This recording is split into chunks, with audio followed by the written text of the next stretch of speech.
다시 한번 인사드리겠습니다. 저는 대학로 교회에서 주님을 섬기고 있습니다. 좀 소개를 드리면, 저는 1974년도에 부산 동네 모임에서 지금 우리 김원환 형제님 가령 집회 때 저에게 복음을 들려줬던 우리 형제님이십니다.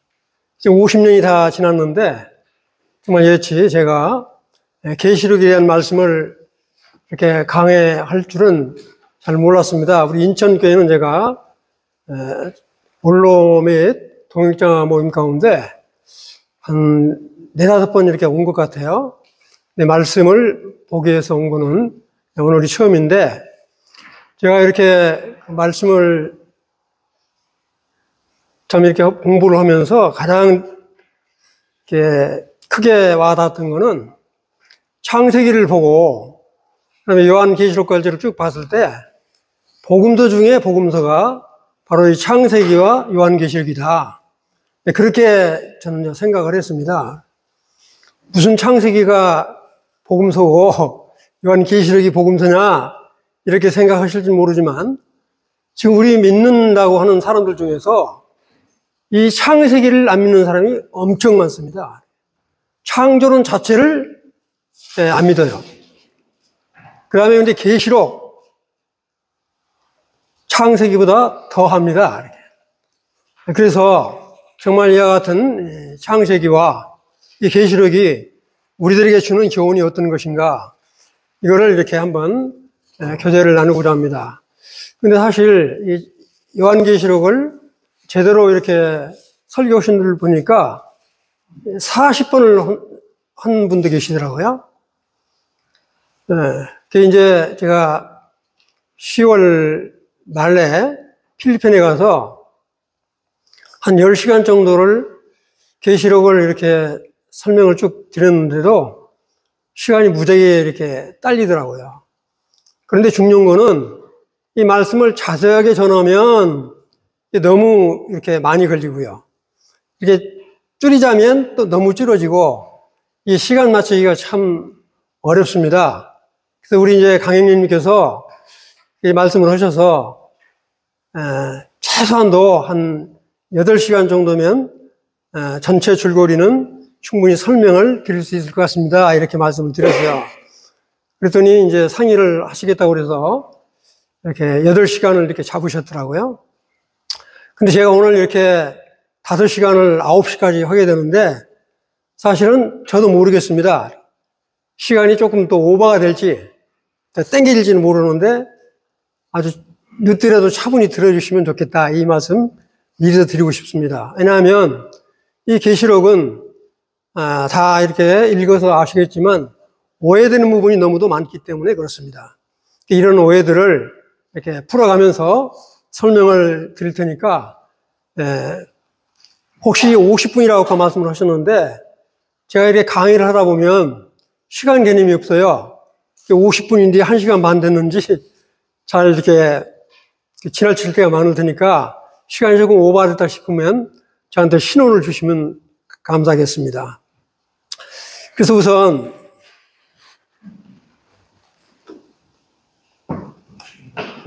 이게 딱 가끔 나올 때마다 빨간 버튼 누르시죠. 네? 불 좀 꺼주시면 좋을 것 같은데? 가끔 나올 때마다 빨간 버튼 누르시면 그냥 잘. 빨간 버튼? 네, 나중에 나오면 버전이 달라서. 보이시나요? 네. 제가 이렇게 제목을 요한계시록에 나타난 천년왕국과 새하늘과 새 땅이라고 이렇게 제목을 지었습니다. 근데 이 천년왕국이라고 말하기 전에 천국이란 말은 무지하게 많이 들으셨죠? 천국. 천국이 죽어서 가는 데입니까? 살아서 가는 데입니까? 거의 대부분의 사람들이 마치 이 천국은 죽어서 가는 것으로 아는 분들이 의외도 많이 있습니다. 그래서 제가 이 천년왕국과 새하늘과 새 땅, 나중에 또 말씀을 드리겠지만, 이런 용어부터 우리 다시 한번 정립을 해왔으면 좋겠다, 이런 말씀을 드리고 싶습니다. 그래서 여러분들 잘 아시다시피 요한계시록은 요한 사도가 직접 쓴 것이다, 이렇게 이해를 하고 계시는데, 바로 요한이 썼다기보다는 우리 주님이 반모섬에서 이렇게 계시를 한 거를 요한이 대신 썼다. 그래서 이거는 우리 주님의 계시다, 이렇게 보시면 좋습니다.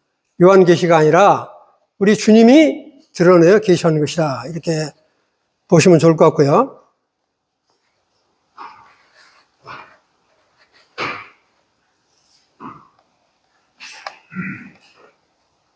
이게 내 버전하고 다르니까 말을 잘 안 듣는데, 이 바로 이 천년왕국은 바로 이 그림에서 보시다시피 에덴 동산의 회복이다, 이렇게 보시면 됩니다.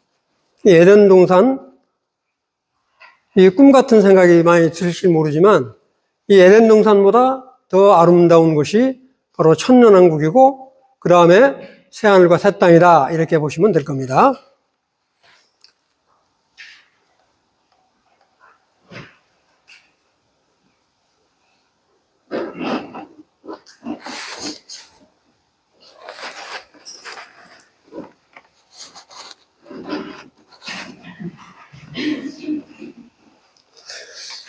우리 요사이에 말세라는 말을 무지하게 많이 쓰죠. 그래서 여기에 있는 성경을 다 읽지는 않겠습니다. 디모데 3장과 그다음에 누가복음, 마태복음을 보면 자기를 사랑하고 돈을 사랑하고 그 다음에 쾌락을 즐거워하고 이런 것들, 그 다음에 우리 주님이 노아의 때와 롯의 때와 같다, 이런 말씀을 해요. 노아 때라고 한다면, 롯의 때라고 한다면 어떤 생각을 많이 드시나요? 노아의 때와 같다. 그러면 지금으로 말하면 동성애가 아주 창궐하고 있다, 이렇게 아주 쉽게 이해하시면 됩니다. 동성애. 우리 약 한 10년 전만 해도 동성애라고 그러면 아주 못된 그런 것으로 알았지만, 지금 우리나라도 이 동성애 퀴어 축제를 하고 있죠. 퀴어 축제를 세계에서 가장 크게 하고 있는 나라가 무엇인지 아시나요? 바로 하나님께서 자기 백성으로 택했던 이스라엘 백성이 지금도 세계에서 제일로 큰 이 퀴어 축제를 하고 있습니다. 1년에 2번씩. 하나님이 얼마나 미워하시겠어요? 동성애 하는 것을 그렇게 미워했는데, 봐서 이 소돔과 고모라 성은 이 동성애 때문에 멸망을 당했던 그런 것이죠. 우리 하나님께서는, 그 다음에 노아의 때도 마찬가지죠. 하나님의 아들들과 세상의 딸들하고 이렇게 접하면 안 되죠. 하나님의 아들들하고 천사하고, 그러면 사람의 딸들하고 이렇게 결합을 해서 거인 종족을 낳죠. 거인 종족을 한두 사람 낳는 게 아니라 엄청 많이 낳았다고요. 그래서 하나님께서 아주 대놓으셔서 노아의 홍수 심판을 이뤘던 것을 볼 수 있습니다. 바로 우리 주님께서 이처럼 롯과 노아의 때와 같다, 이렇게 말씀을 하셨어요. 마태복음도 마찬가지고요.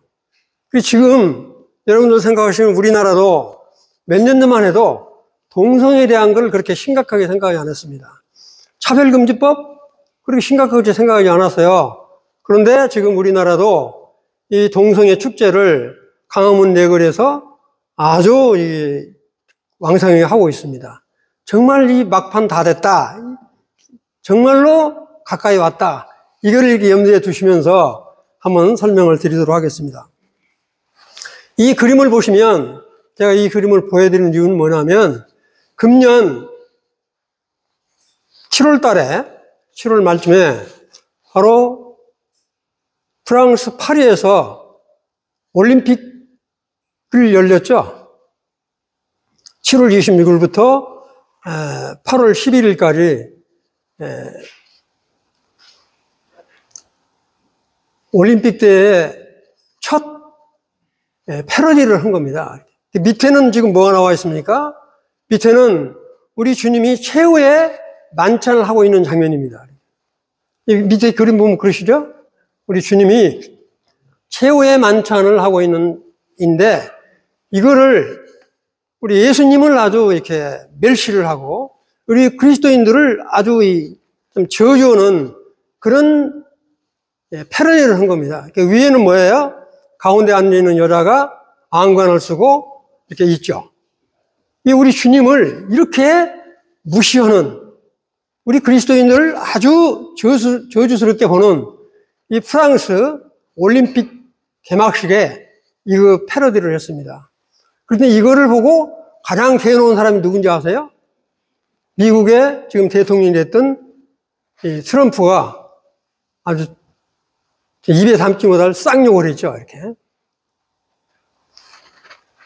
지금 이처럼 참 우리 주님을 아주 참 조롱을 하고 우리 그리스도인들을 능욕하는 이런 일들을 벌어지고 있다. 정말 지금은 아주 마지막 때다, 이렇게 생각을 하시면 좋겠습니다. 그 다음에 여기 이 그림을 보면요, 이거 아주 무서운 짐승이 나와 있습니다. 그 다음에 왼쪽에 보시면 이렇게 말 위에 여자가 이렇게 말 타고 있는데, 이게 바로 뭐냐면 유럽연합 EU 국가의 상징적인 상징물입니다. 이게 본부에 이게 이렇게 걸려 있다고요. 이렇게. 그 다음에 요 가운데 보면 동그랗게 이렇게 메달처럼 되어 있는 게 있죠. 여기 보면 동전처럼 생긴 게 있죠. 또 안에. 예? 여기에 이 그림이 들어가 있습니다. 유럽의 5유로의 그 동전에다가 이 짐승이에 탄 여자의 상징물을 넣고 있어요. 그러니까 유럽은 옛날에 이제 열왕이라고 하는 말을 아마 많이 들어보셨을 거예요. 유럽 10개 국가가 있을 때 여기서 적그리스도가 나오지 않냐, 이런 말까지 이제 많이 하셨던 거 생각하는데, 지금 이 유럽이 이 지경이다, 이게. 그 다음에 이 그림을 보시면 뭐도 같아요? 뭐가 연상되시나요? 이 그림 보시면? 네?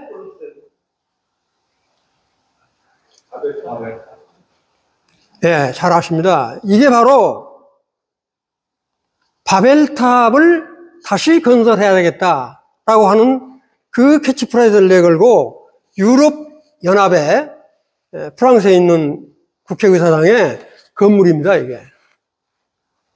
그러니까 이 바벨탑이 얼마나 저주스러운 그 바벨탑이에요. 그런데 이걸 회복하겠다. 이거를 바로 뭐냐면 유럽연합의 국회의사당으로 건물을 짓고 지금 있다, 이렇게. 이런 걸 보면 얼마나 참 몇백 년 전만 해도 이런 게 없을 텐데, 이렇게 지금 가까이 왔다, 이렇게 이제 생각을 해 보시면 될 거예요.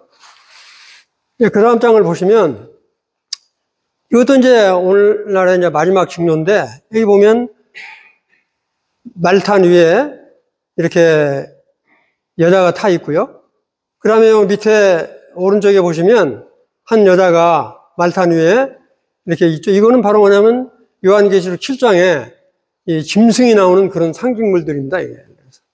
이런 것들을 유럽의 심볼로 이렇게 나타내 보이고 있어요. 그 다음에 여러분들 잘 아시는 유엔은 바로 국제연합이라고 그러죠. 유엔. 그 다음에 EU는 그냥 유럽연합이라고 해서 EU. 이런 나라가 처음에 이렇게 국제연합을 결성을 한다든지 유럽연합을 결성을 할 때는 아주 이 세계 평화를 위해서, 인권을 위해서 그런 캐치프라이즈를 내걸고 설립이 됐지만, 지금 가장 강력하게 시사되는 부분이 뭐냐면 인권 존중이라고 해서 동성애 아주 이렇게 강력히 지지를 하고 있고요. 그 다음에 뭐냐면 차별금지법, 이거를 강력히 주장을 하고 있습니다. 이 차별금지법이 만약에 통과가 되면 보통 우리 뭐라고 그래요? 여자분을 보면 여자라고 그러고 남자를 보면 남자라고 그러죠? 아니 그러잖아요. 우리 여자를 여자라고 그러지, 여자를 남자라고 그러잖아요. 남자 여자라고 부르면 걸립니다.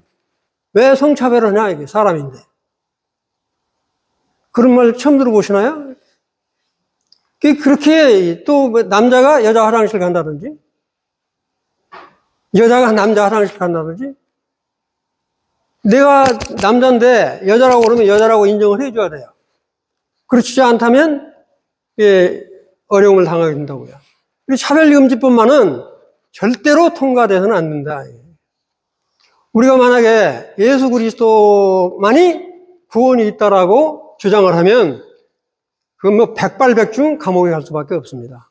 왜 니만 구원이 있다고 그러냐? 그래서 나중에 말씀드리겠지만 어떤 단체에서는 실컷 기도해놓고 우리는 보통 예수 그리스도의 이름으로 기도합니다 그러죠? 그러잖아요. 우리는 예수 그리스도의 이름으로 기도합니다. 그게 아니라 끝에 남아미 타함을 아멘. 그게 될 말입니까, 그게?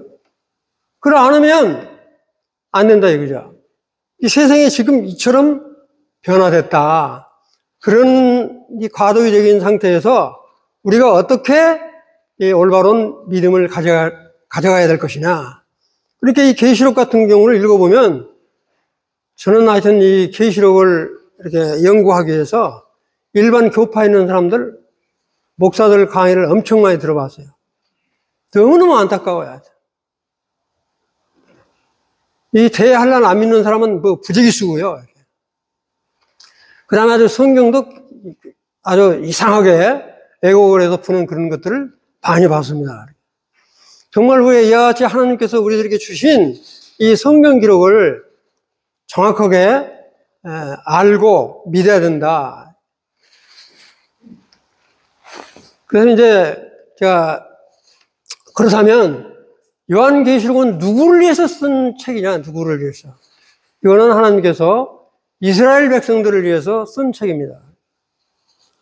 그 이스라엘 백성들이 정말로 하나님이 이스라엘 백성들을 택했는데 이스라엘 백성들이 끝까지 하나님을 믿지 않으니까 결국에는 AD 70년에 예루살렘 성전을 해파되고 그 이후로 전 세계에 우리가 보통 디아스포라라고 그러죠. 이렇게 다 흩어져서 세계 한 1500, 1900년 동안 세계에 흩어져서 살았다고요.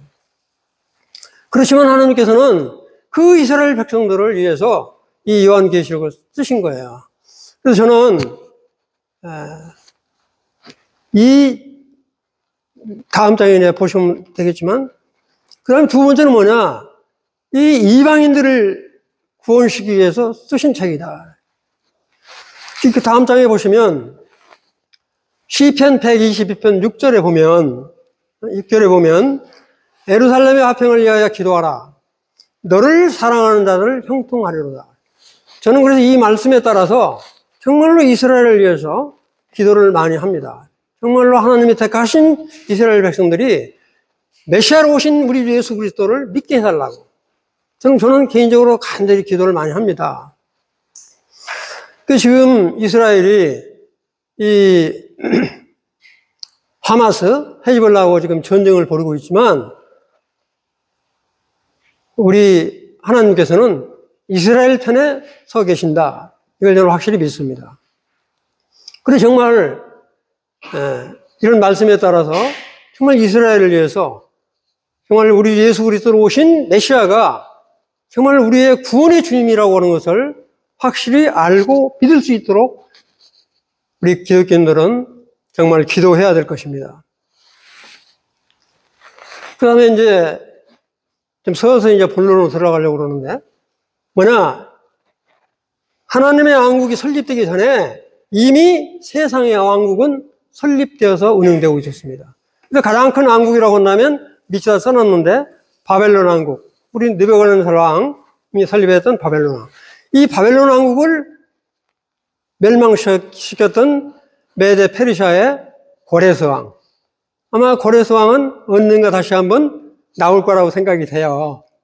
저는 그런 기대를 하고 있는데, 그 다음에 메데 페르시아를 완전히 멸망시킨 그리스 왕국, 헬라.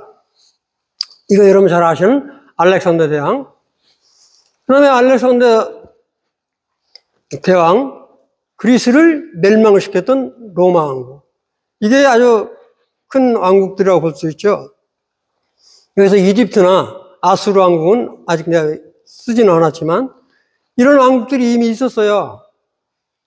그런데 우리 주님이 로마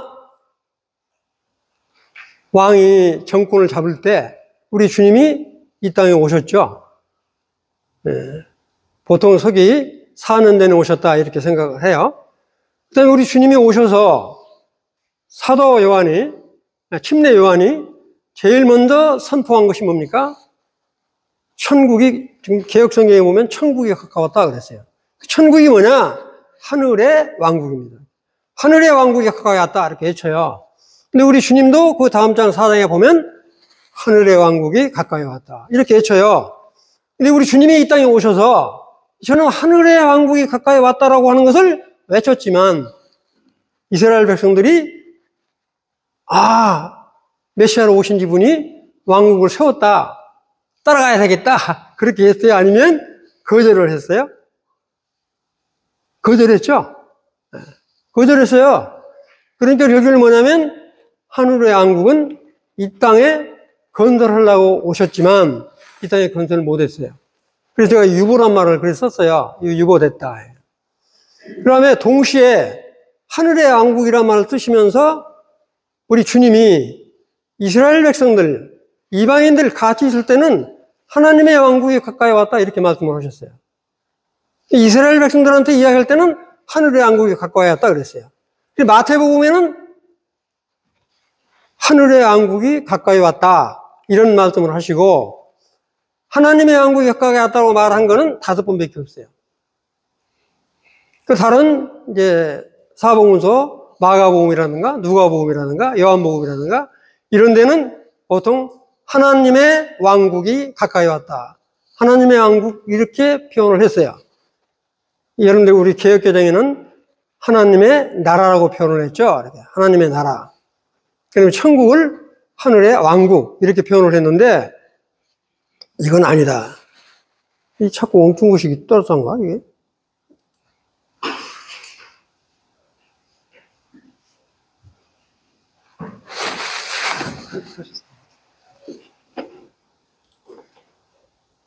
제 컴퓨터하고 잘 안 맞는 것 같아요.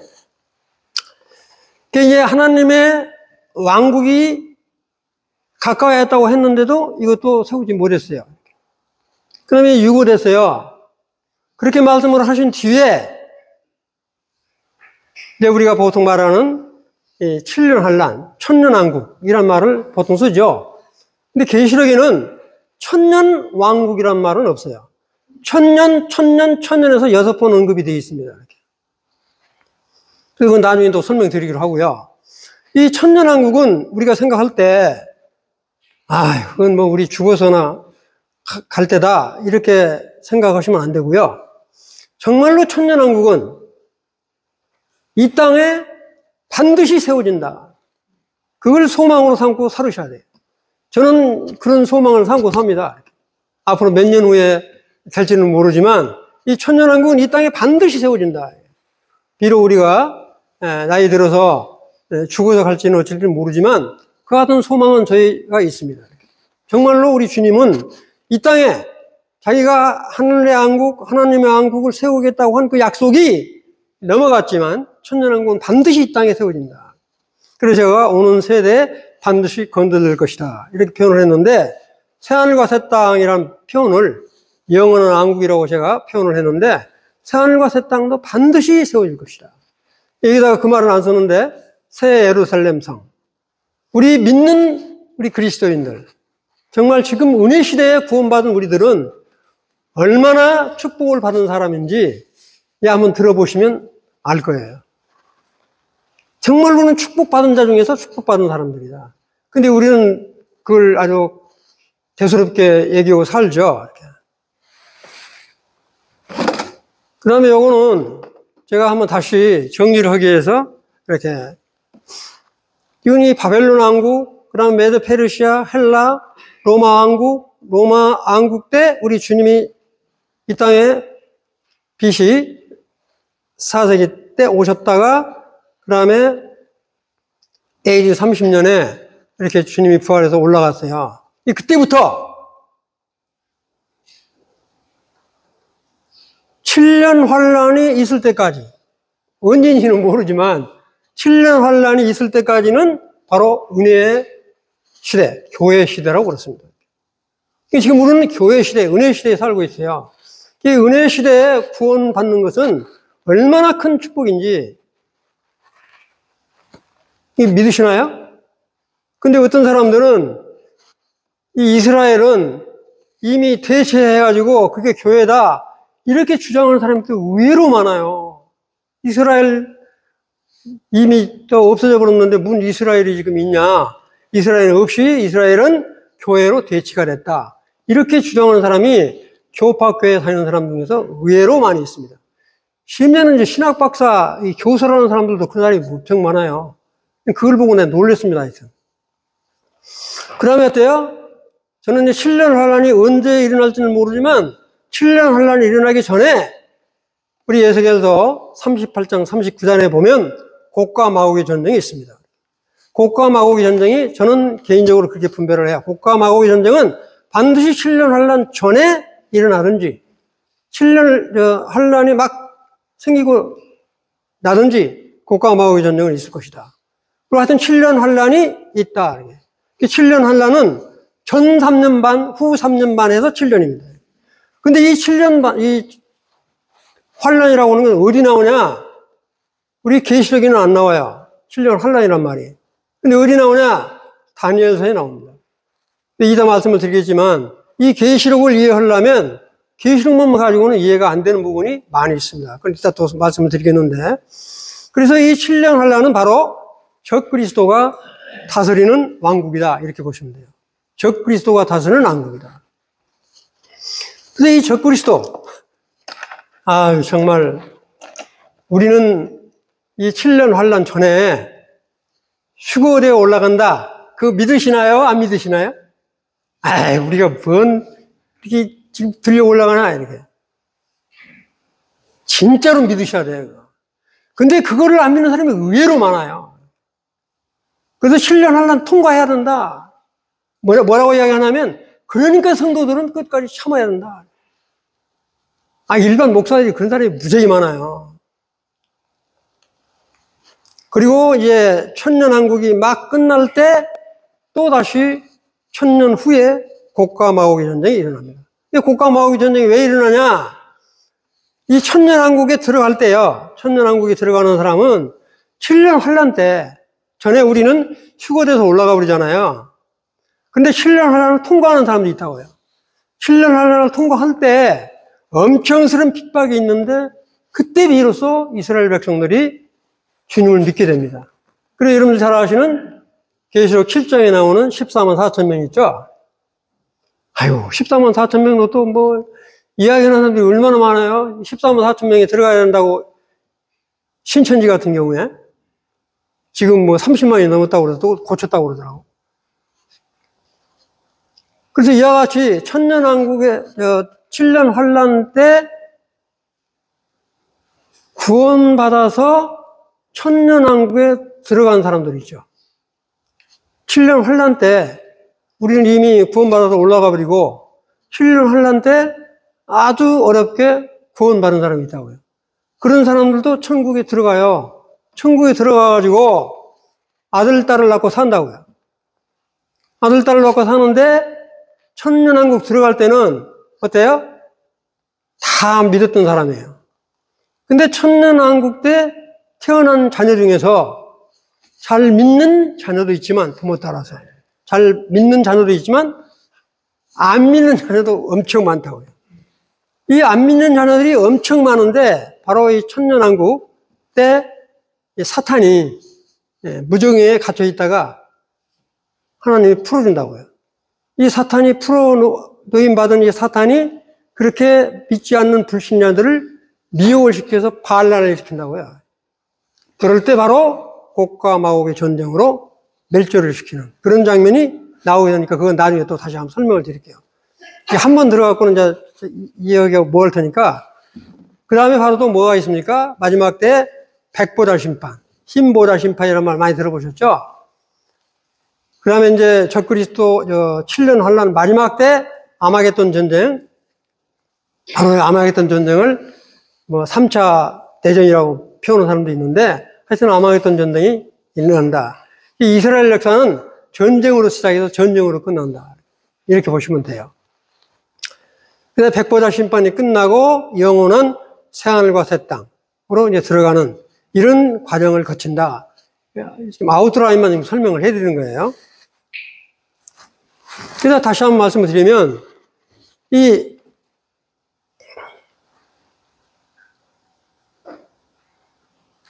에덴 동산 왕국은 아까도 말씀드렸지만 우리 주님이 하늘의 왕국과 하나님의 왕국. 그래서 하늘의 왕국은 영어로 킹덤 오브 헤븐 그렇게 나와 있어요. 킹덤 오브 헤븐을 천국 이렇게 번역을 해버렸어요.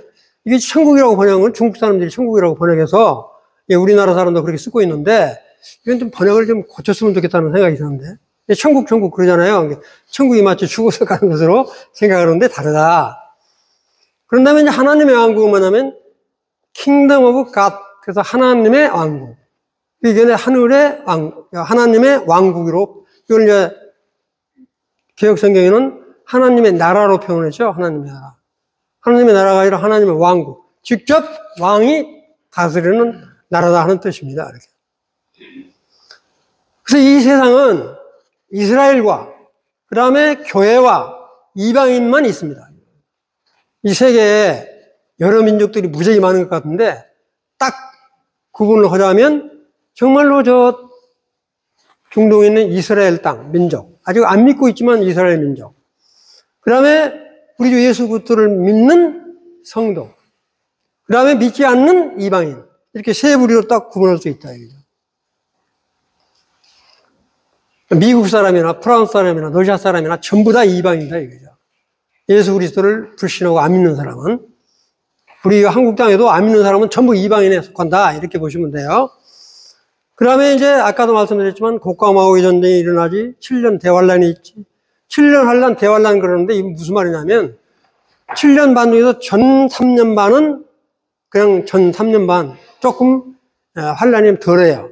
후 3년 반은 엄청스럽게 이렇게 환란이 크기 때문에 일명 대환란이라고 그렇게 표현을 합니다.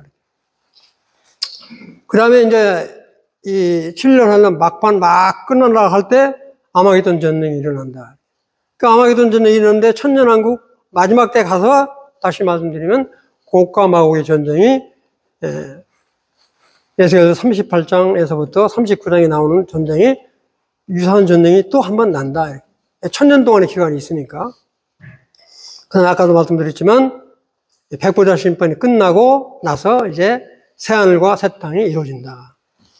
지금 천년왕국이나 새하늘과 새 땅은 그냥 우리가 아니라 언젠가는 반드시 이 땅에서 일어날 것이다. 저는 그런 소망 가지고 삽니다. 그 다음에 이제 백보자 심판 중에서 밑에다 이렇게 표시를 해놨는데 이게 바로 뭐냐면 지옥 떨어지는 거예요. 우리 이제 개혁개정에는 지옥이라 않고 이 스올이라고 표현을 한다든지 이렇게 표현을 한다 그래서 그런데 하여튼 지옥. 이게 다시 한번 조금 말씀드리면 에덴 왕국, 노아 홍수 심판, 가나안 왕국 일어나고 했지만 유보됐고요. 그 다음에 하늘 왕국과 하나님의 왕국도 위임돼서 결국에는 뭐냐면 지금 앞에 설명했던 거 다시 한번 지금 언급을 드리는 겁니다. 이렇게. 근데 여기 아까도 말씀 안 드렸던 부분이 있는데 여기 중간에 보면 아마겟돈 전쟁 다음에 제가 앞에서 이야기를 하는데 반드시 민족 심판이 있다. 그래서 민족 심판은 뭐냐? 우리가 이 천년왕국 들어가려 할 때 천년왕국 들어가기 전에 마태복음 25장에 보면 민족 심판이 나오죠. 이 민족 심판이 반드시 거치게 된다. 그건 또 이따가 설명을 드릴게요. 그래서 그런 거치고 나서 천년왕국으로 들어간다. 이건 아까 설명을 드렸으니까 제가 다시 한번 말씀드리면 마태복음 3장 2장에 보면 하늘의 왕국, 천국 이렇게 표현을 했는데 하늘의 왕국이라고 이렇게 보시면 좋겠다. 그 다음에 뭐냐면 우리 주님이 마태복음 6장 33절 그 나라와 그 의를 구하라 할 때 하나님의 왕국이라는 말을 쓰고 있습니다. 처음 쓰셨어요. 이 표현은 이 하늘의 왕국과 하나님의 왕국, 이따 말씀드리겠지만 바로 이 왕국은 천년왕국과 새하늘과 새 땅으로 이어진다. 이렇게 말씀을 드리는데 이거 지금 이해를 좀 잘 하시면 좋을 것 같아요. 이 그림은 뭐냐, 이건 저도 그렇게 분별하지만 미국의 클라렌스 라킨이라고는 이 성경학자가 주장을 했는데 저도 여기에 동감을 합니다. 뭐냐, 여기 보면 하나님의 왕국, 그 다음에 밑에 하늘의 왕국이라고 써놨어요. 여기 보시면 하늘의 왕국은 내가 신비의 왕국이라고 표현했죠. 하늘의 왕국, 천국의 비유를 제가 여기 밑에다가 마태복음 13장이라고 언급을 했어요. 마태복음 13장에 보면 천국의 비유가 7가지나 나와요. 7가지가 나오는데 쭉 읽어보면요. 알곡, 가라지, 숨겨진 보물, 겨자씨, 누룩, 좋은 고기, 나쁜 고기, 진주, 이런 비유가 쭉 나오죠.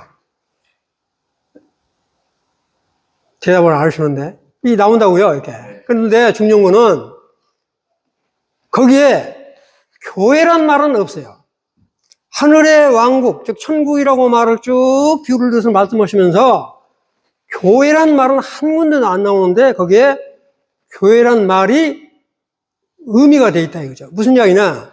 하나님이 다스리는 왕국에 아니 무슨 가라지가 나오겠어요? 무슨 겨자씨 같은 게 나오겠어요? 겨자씨 다 아시죠? 겨자씨 다 아시죠? 아주 적은 겨자씨 그 심으면 이게 채소처럼 자라야 돼요. 채소처럼.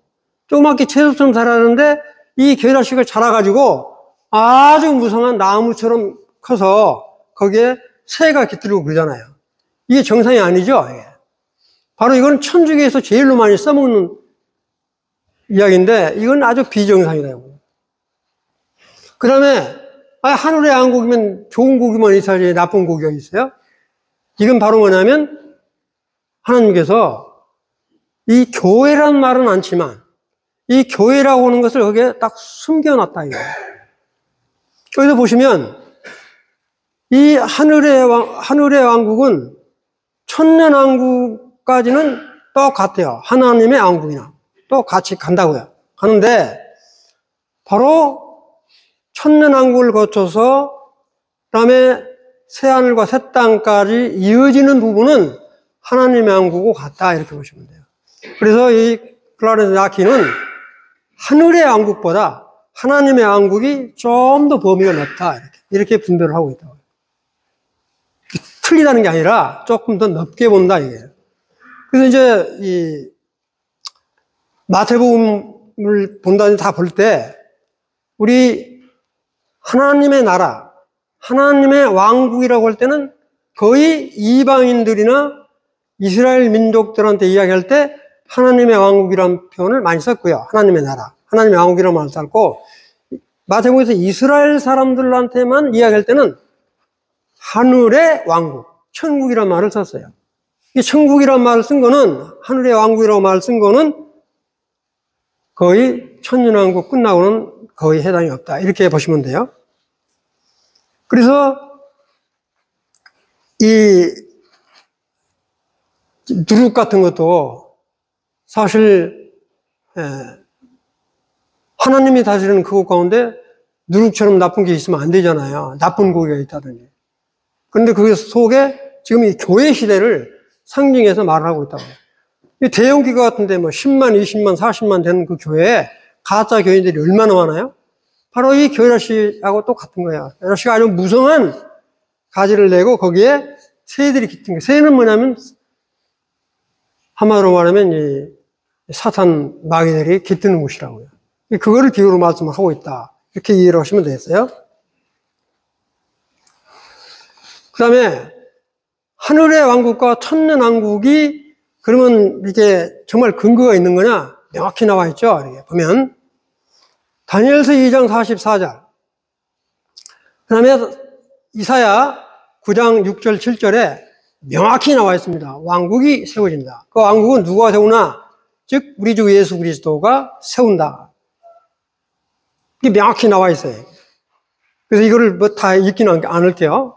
그래서 다니엘서 2장 44절하고 이사야 9장 6, 7절에 보면 예수 그리스도가 왕국을 세운다 이렇게 나와 있다고요. 이 근거에 의해서 하나님께서 이 천년왕국과 새하늘과 새 땅은 반드시 세워진다 이렇게 보시면 됩니다.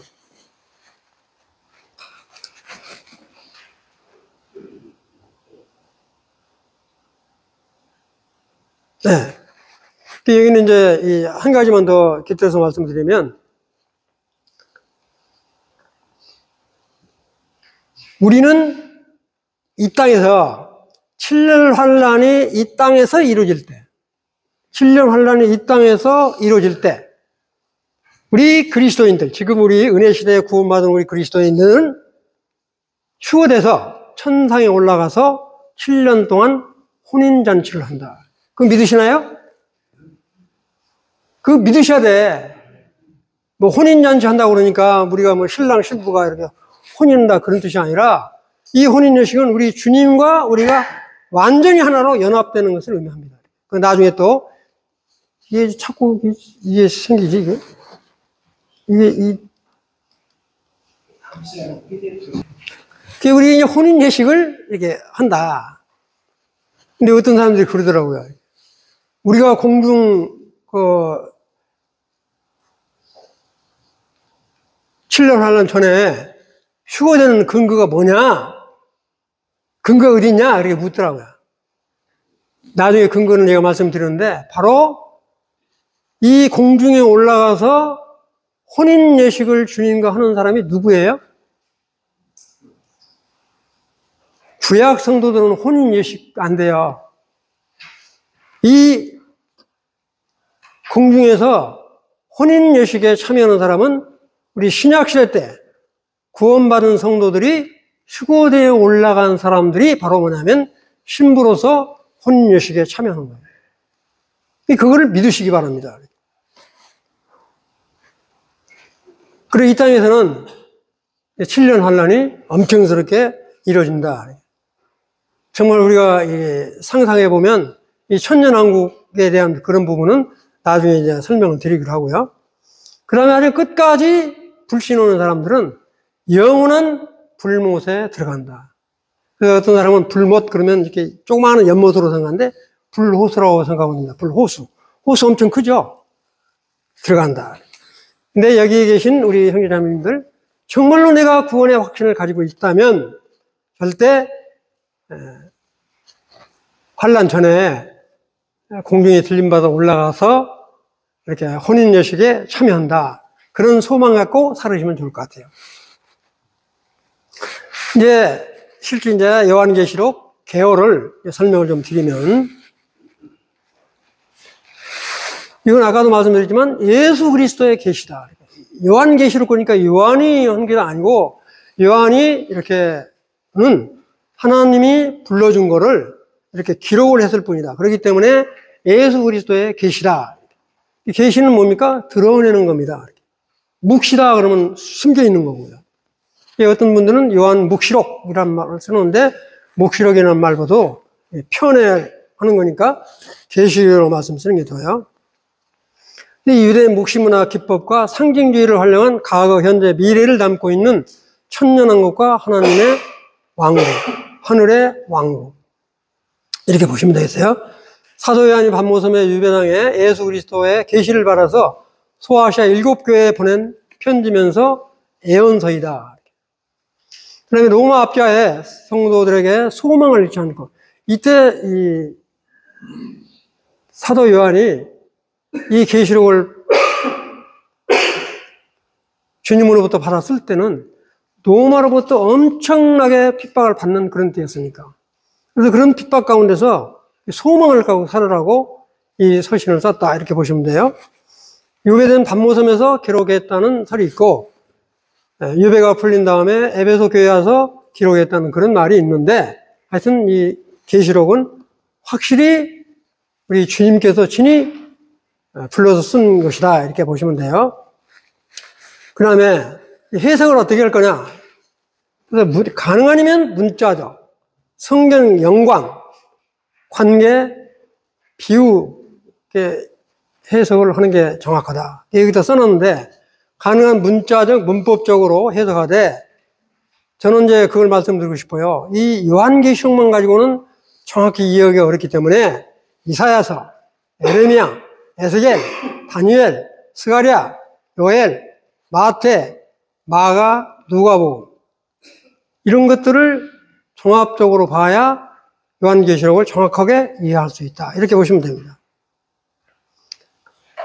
그 다음에 계시록은 환상과 상징이 많아가지고 영적 의미를 부여해서 해석을 해야 하는데, 예를 들면 이거예요.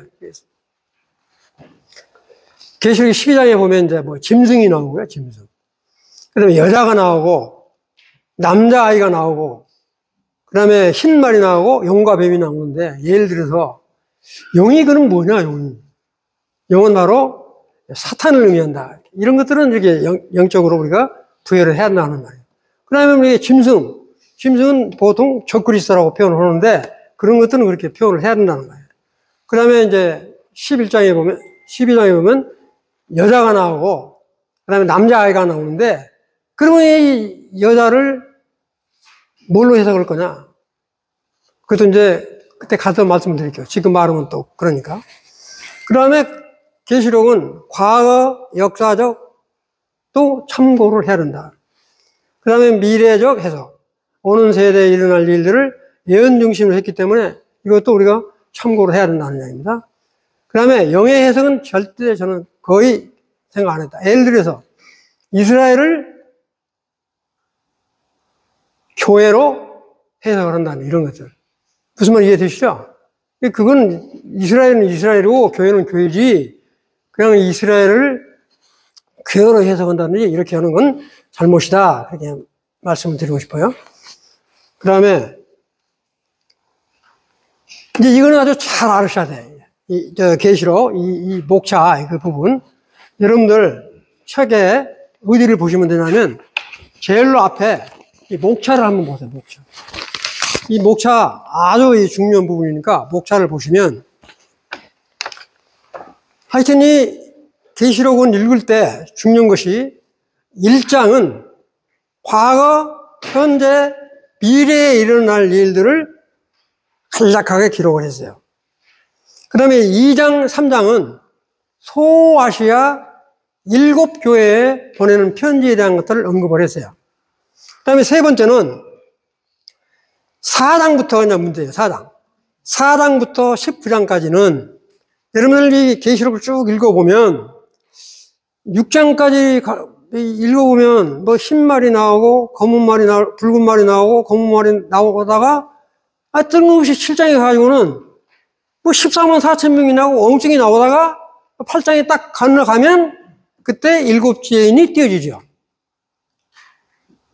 읽어보신 분들은 이해가 되실 텐데, 그렇게 인재앙이 계속 기록되어져 있으면 상관이 없는데 6째 인을 딱 떼고 그 다음에 7장 같은 것이 들어가 있는 거예요. 이렇게 6째 인까지 일어날 일들을 자세하게 설명을 해 놓은 곳이 바로 이걸 뭐라고 하냐, 삽입장이라고 그래요. 삽입장. 그 다음에 8장 1절에 들어가면 이제 7째 나팔이 딱 불어요. 7째 나팔이 딱 불어지는데 바로 아직 멀었는데 천년왕국 계시를 이야기를 해요. 6째 인이 띄어지면 7년 환란이 거의 끝나는 셈이에요. 그 다음에 8장 1절부터 9장 14절까지 쭉 가다보면 이제 나팔장이 나오잖아요. 나팔장.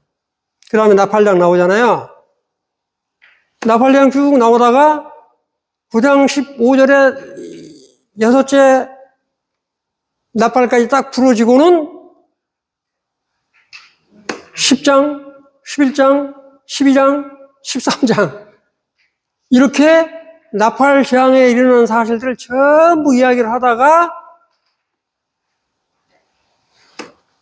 11장에 가면 이제 나팔 재앙이 또 나온다. 그때 또 천년왕국 계시를 또 해요, 선언을. 그럼 이처럼 12장, 11장, 14절 이런 부분들 이런 것들이 전부 뭐냐? 가로 안에 들어있는 거다. 그래서 삽입장이라고 말한다. 그 다음에 이제, 아까도 말씀드렸지만, 11장 15절에 딱 끝나면, 나팔장 딱 끝나면, 바로 뭐냐면, 바로 이어지면 될 텐데, 12장, 13장, 14장, 계속 가로 안에 들어가 있는 거예요. 이것도 삽입장이다. 그래서 여기 보면, 밑에서 삽입장이라고 써놨죠? 이거 삽입장. 여러분들, 목차에 보면, 제가 뭐라고 써놨냐면, 삽입장 이렇게 써놓은 거 있어요. 이게 바로 뭐냐? 바로 연속 가다가 그 재앙을 더 자세하게 설명하는 것들을 더 집어넣었다. 그러니까 이해하기 아주 어려운 거야. 그 다음에 이제 16장이 마지막이거든요. 16장. 16장 재앙이 딱 끝나면 바로 어디로 가야 되냐? 19장으로 가면 돼요. 19장으로.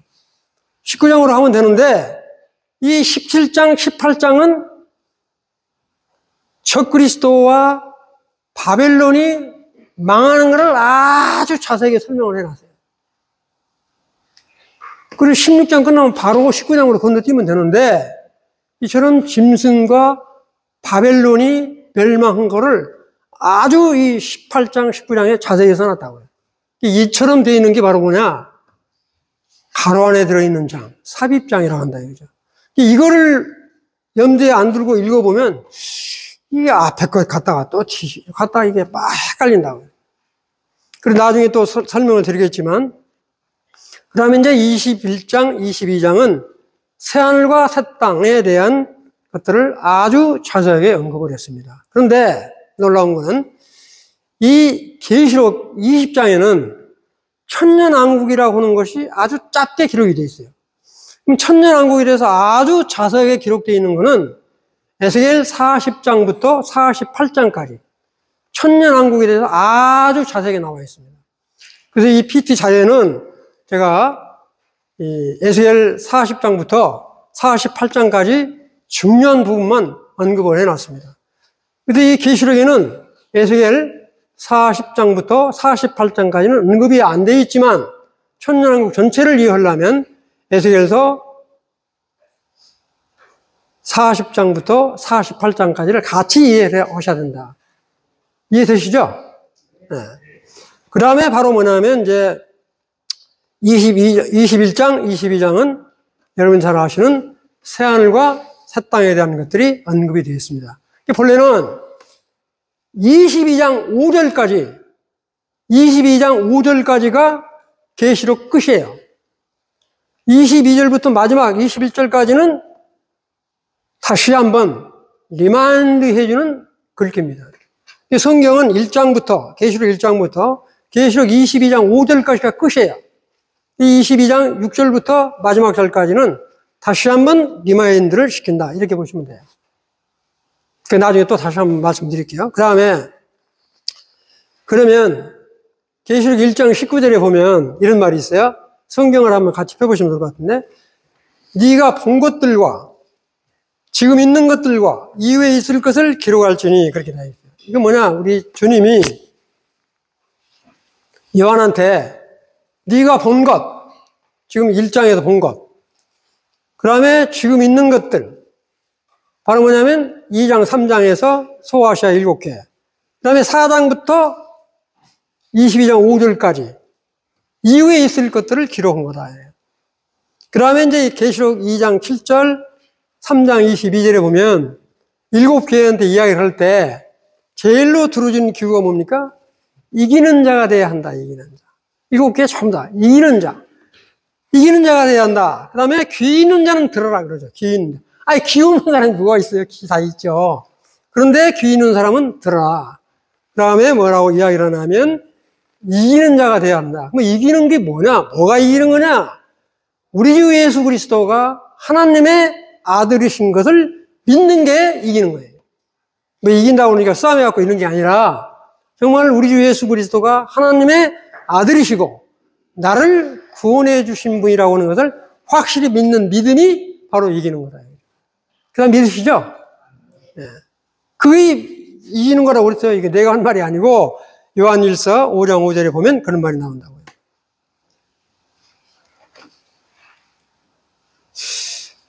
이게,